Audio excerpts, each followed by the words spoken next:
পারবো না, এই হিম্মত করে সেরা 7টা গেট বন্ধ করে উপরে রোমানিয়া তাদেরকে আটকাইছে। তখন হাইতালা বলছে, আসো আমার সাথে কোনো এক কাজ করো।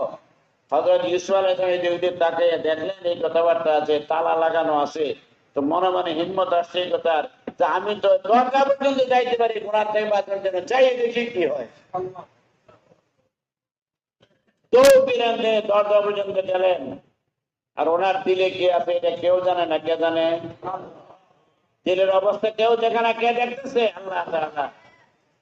হিম্মত করে যখন নাকি তিনি সামনে বাড়ছেন, উর্দুতে বলে জাতি জসকে কুরবানি আপনি আল্লাহকে মেহরবানি, হাদিস আছে আদরুকা আলা কদরে নসবিকা। হিম্মত করে তিনি গেট পর্যন্ত গেছেন, দামি তালা লাগিয়ে রাখছেন, কিন্তু আল্লাহ তাআলা দেখছেন আমার ইউসুফ গুনাহ থেকে বাঁচার জন্য, মাসুমেই গুনাহ থেকে বাঁচার জন্য হিম্মত করছে, সে ফটাফট জানলার দরজা ঠাস করে খুলে গেছে।